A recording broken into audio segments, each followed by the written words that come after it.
CIET NCERT presents Moments, an English audio textbook for class 9th, narrated by Nivedita Sardar. A note for the teacher. Moments, a supplementary reader in English for class 9th, is meant for extensive reading. It is designed to promote a love for reading by exposing the learners to a variety of materials. An attempt has been made to provide learners with a rich reading experience through stories of mystery, adventure, courage, growing up, romance, wit, and humor. These carefully selected pieces would cater to the needs and interests of adolescents and hold the mirror up to different aspects of life and people. A deliberate effort has been made to gloss only some potentially difficult words in the stories to aid the reading process. The few questions given under Think About It are all global questions designed to help learners develop their ability of intelligent and imaginative reading. The Talk About It section has discussion topics which take a constructive approach to the analysis of contemporary issues. The learners may be encouraged to interact with their classmates or seniors, integrate their understanding of the issues, and make a purposeful, personalized, and imaginative oral presentation. A list of suggested readings is given at the end of each story to encourage learners to read extensively and independently. Now let us listen to the lesson number 1, The Lost Child, from page number 1 to 6. The author is Mulkraj Anand. Introduction. A child goes to a fair with his parents. He is happy and excited and wants the sweets and toys displayed there. But his parents don't buy them for him. Why then does he refuse when someone else offers them to him? Let us listen to The Lost Child. It was the festival of spring. From the wintry shades of narrow lanes and alleys emerged a gaily clad humanity. Some walked, some rode on horses, others sat, being carried in bamboo and bullock carts. One little boy ran between his father's legs, brimming over with life and laughter. "Come, child, come," called his parents, as he lagged behind, fascinated by the toys in the shops that lined the way. He hurried towards his parents, his feet obedient to their call, his eyes still lingering on the receding toys. As he came to where they had stopped to wait for him, he could not suppress the desire of his heart, even though he well knew the old, cold stare of refusal in their eyes. "I want that toy," he pleaded. His father looked at him, red-eyed, in his familiar tyrant's way. His mother, melted by the free spirit of the day, was tender and, giving him her finger to hold, said, "Look, child, what is before you?" It was a flowering mustard field, pale like melting gold, as it swept across miles and miles of even land. a group of dragonflies were bustling about on their gaudy purple wings, intercepting the flight of a lone black bee or butterfly in search of sweetness from the flowers. The child followed them in the air with his gaze, till one of them would still its wings and rest, and he would try to catch it. But it would go fluttering, flapping, up into the air, when he had almost caught it in his hands. Then his mother gave a cautionary call. "Come, child, come onto the footpath." He ran towards his parents gaily and walked abreast of them for a while, being, however, soon left behind, attracted by the little insects and worms along the footpaths that were teeming out from their hiding places to enjoy the sunshine. "Come, child, come," his parents called from the shade of a grove where they had seated themselves on the edge of a well.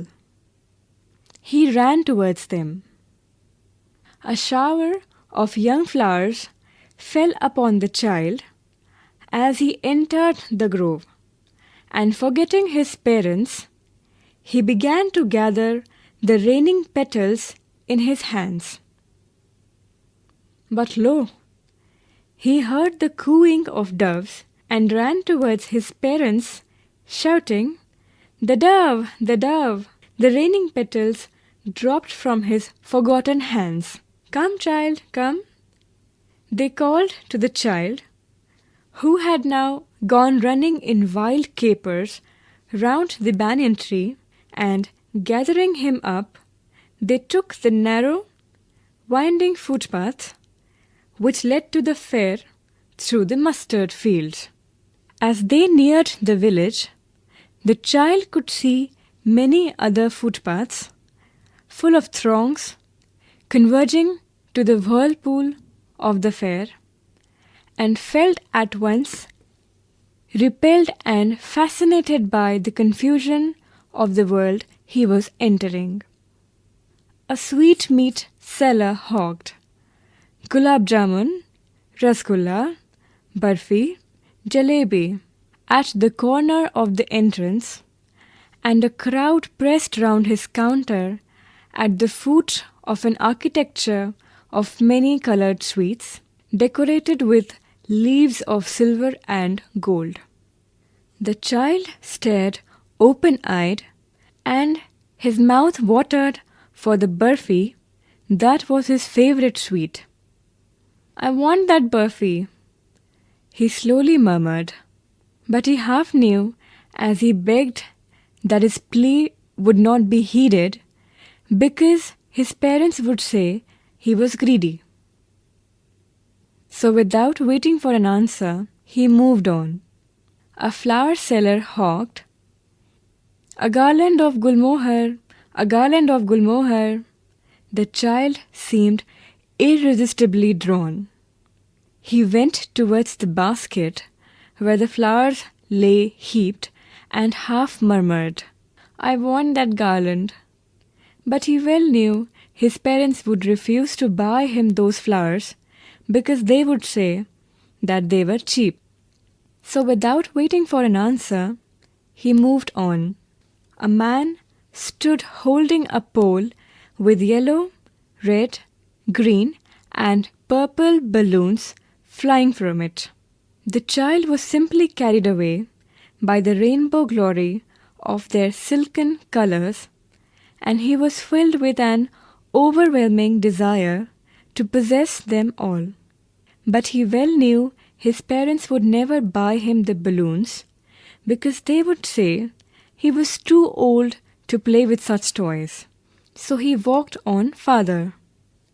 A snake charmer stood playing a flute to a snake which coiled itself in a basket, its head raised in a graceful bend like the neck of a swan. while the music stole into its invisible ears like the gentle ripping of an invisible waterfall. The child went towards the snake charmer, but knowing his parents had forbidden him to hear such coarse music as the snake charmer played, he proceeded farther.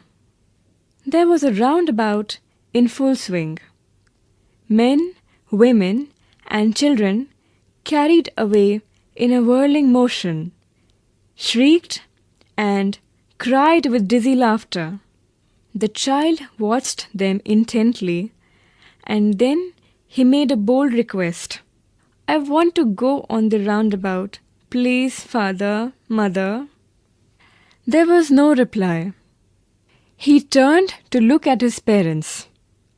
They were not there, ahead of him.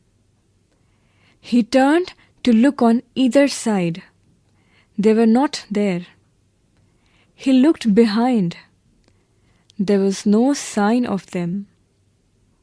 A full, deep cry rose within his dry throat, and with a sudden jerk of his body, he ran from where he stood, crying in real fear, "Mother, father!"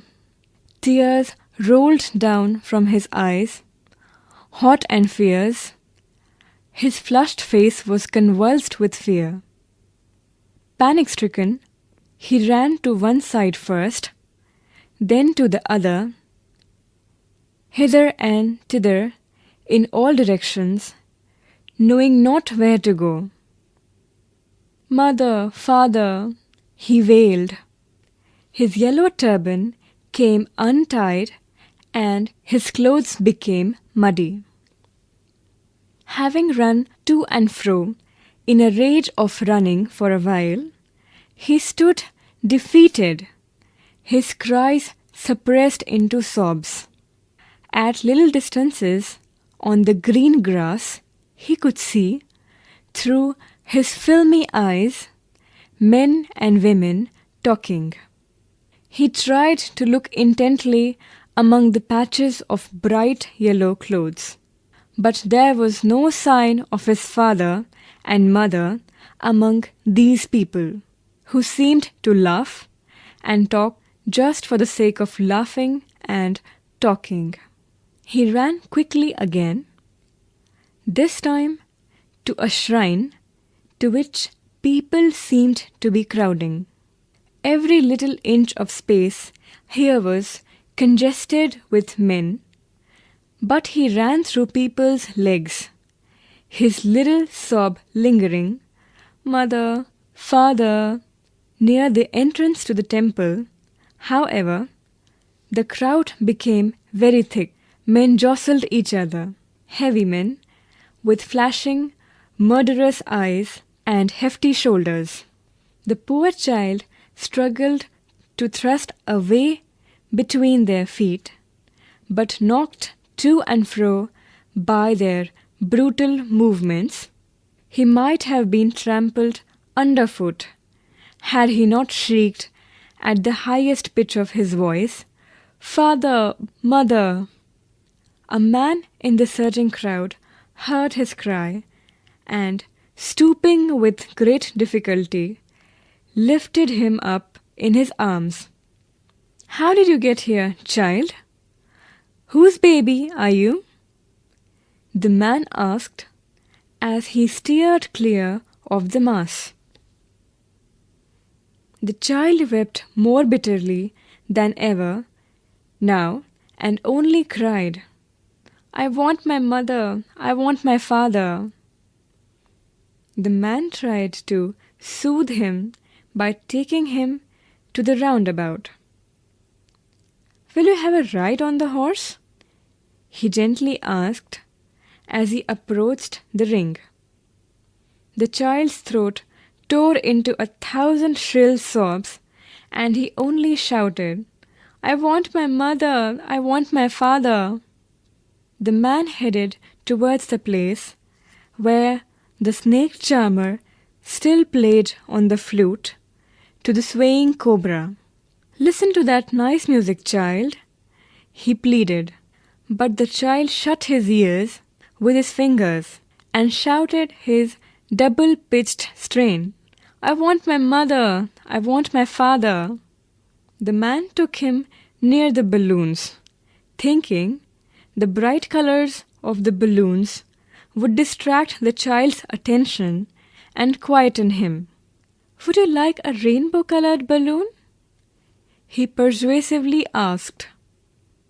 The child turned his eyes from the flying balloons and just sobbed. I want my mother, I want my father. The man, still trying to make the child happy, bore him to the gate where the flower seller sat. Look, can you smell those nice flowers, child? Would you like a garland to put round your neck? The child turned his nose away from the basket and reiterated his sob. I want my mother, I want my father. Thinking to humor his disconsolate charge by a gift of sweets, the man took him to the counter of the sweet shop. What sweets would you like, child? He asked. The child turned his face from the sweet shop and only sobbed. I want my mother, I want my father. Think about it. 1.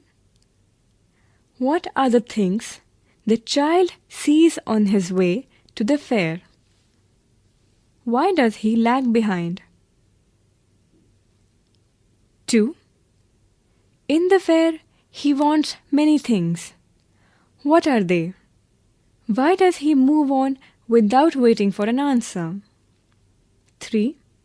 When does he realize that he has lost his way? How have his anxiety and insecurity been described? 4. Why does the lost child lose interest in the things that he had wanted earlier? 5. What do you think happens in the end? Does the child find his parents? Talk about it. How to ensure not to get lost.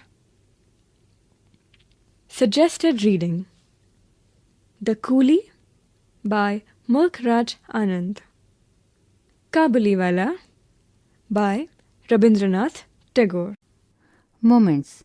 You were just listening to this English audio textbook for class 9th, narrated by Nivedita Sardar. Technical direction Satish Lade. Sound recording Amita Bhatti and Bati Langlingdo. Assistance in production Dau Dayal Chaturvedi. Produced and presented by Ramesh Rani Sharma.